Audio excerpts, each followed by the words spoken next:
Patawarin mo ko, Spokesperson Roque, sa claim mo na ang pag-shutdown o ang rejection ng franchise ng ABSCBN ay desisyon ng Filipino people. How come?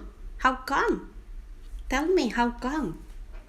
Sabi niya, since they ratified the Constitution that bars a broadcast company from operating without a congressional franchise. No! That's a no! Sobrang layo naman ng defense mo sa Malacanang with regards dito sa rejection ng ABS-CBN franchise.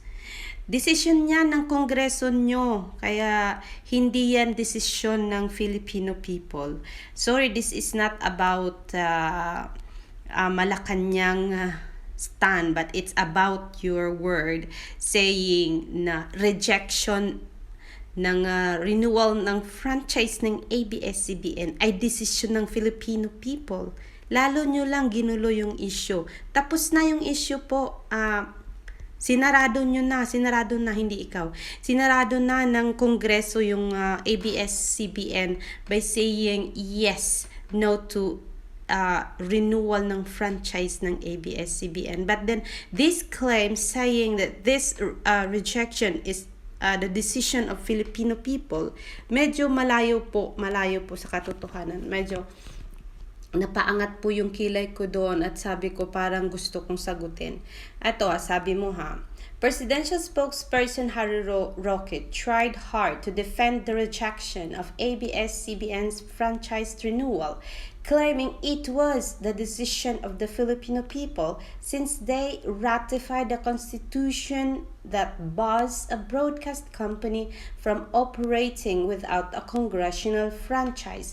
Roque gave the explanation in an interview on DZBB on Friday, kahapon, July 10, when he was asked for his supposed coming message to people who continued to doubt Malacanang's insistence that it had no hand in the decision.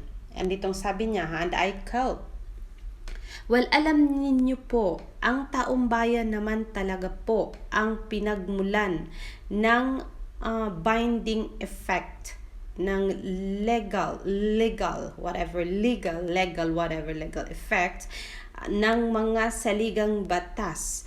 Ang taong bayan ang nagdesisyon po na hindi po pwedeng magnegosyo sa isang broadcast industry na walang prangkisa na inaprubahan ng representante ng taong bayan, he said. Well, in English translation, well, the binding effect, the legal effect of our Constitution emanated from the Filipino people.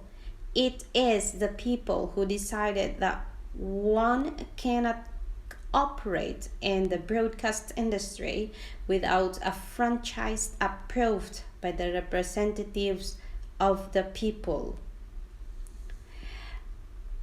Roque also reiterated that a majority of the members in the House Committee on Legislative Franchise were behind the vote. Pero sa ngayon po, iyon po ang desisyon ng representante ng taong bayan. Iyan po ay desisyon ng taong bayan.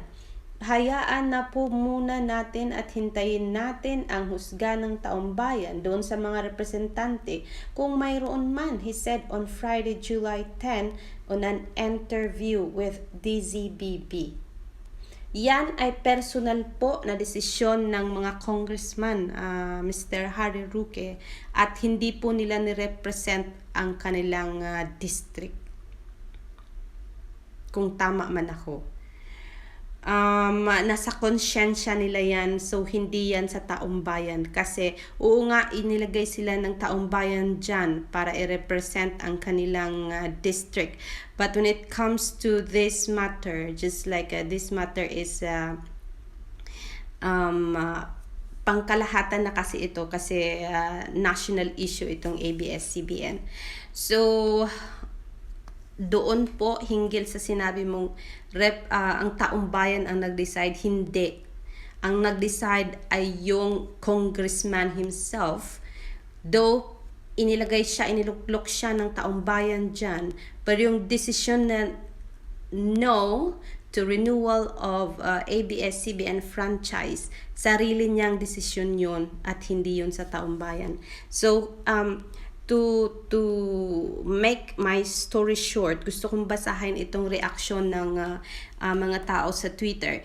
Sabi ni Junior Dusaban, "That is not the decision of Filipino people.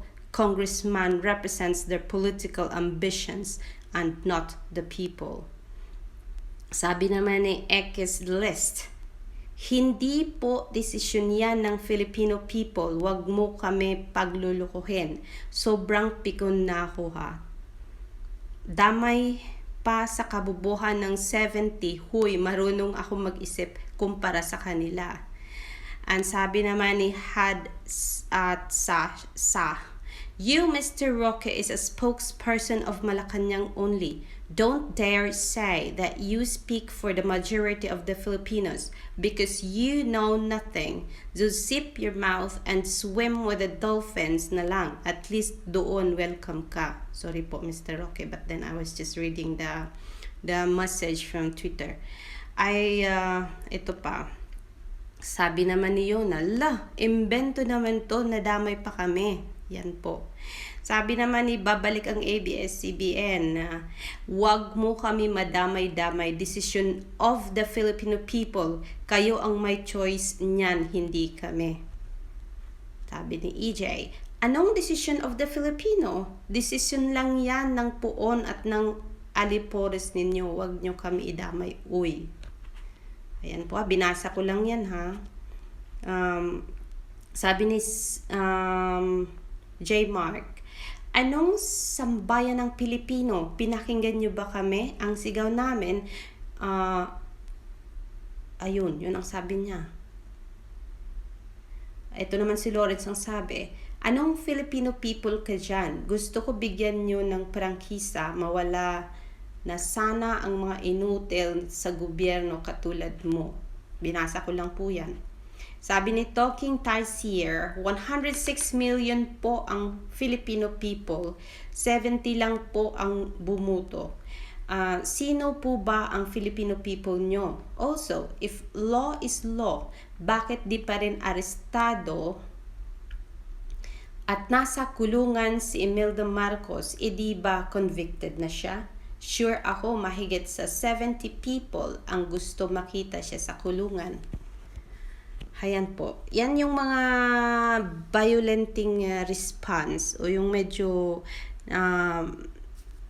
yung hindi mo expected na mapilis nila si Mr. Roque. Kasi nga, syempre naman, ang laki ba naman ng ginamit mong tao, Mr. Harry Roque. Imagine mo yung decision ng Filipino people when in fact, it was just the decision of 70 people in the Congress. So don't involve the whole population of the Philippines dyan sa desisyon ng 70 people na congressman doon sa pag-shutdown ng ABS-CBN. Kasi malayo po yan. Malayo sa katotohanan. Yan lang po, Mr. Roque. Gusto ko lang pong sagutin yung binitawan yung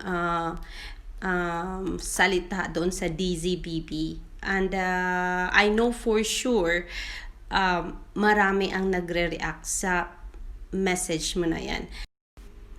So sa makatwid, Mr. Spokesperson Harry Roque, yung desisyon ng Kamara ay desisyon lang ng Kamara at hindi yun desisyon ng taong bayan. Hindi nila bitbit ang desisyon ng distrito nila doon sa pag-reside nila ng yes, no to renewal of franchise ng ABS-CBN. At saka malinaw, meron pong may warning po kayo na whoever who is a critic of the government ay aasahan na marami ang magiging against sa inyo. So, We don't know if you are referring, yeah, it was said to ABS-CBN and GMA. So maybe isa itong ABS-CBN dun sa naging critic ng government. So but then that's the job of the journalists and news media. Kasi yun yung trabaho nila, tignan ang mga kamalian na ginagawa ng mga taong iniluklok sa gobyerno, sa government. Kasi nga 'di ba, elected officials sila. So trabaho lang 'yan ng media po. Trabaho ng media na tignan kung ang ginagawa ng mga taong iniluluklok sa gobyerno ay gumagawa ba ng tama. Ano pa meron tayong press freedom, 'di ba? Yan po. Dahil sila po ay watchdog ng government. So normal na i-criticize nila kung sino mang gagawa ng mga mali. So hanggang dito na lang po tayo uli. Alexander Lexter Juice saying hanggang sa muli. Sa ano pang pwede nating pag-usapan. Bye at magandang araw po sa lahat.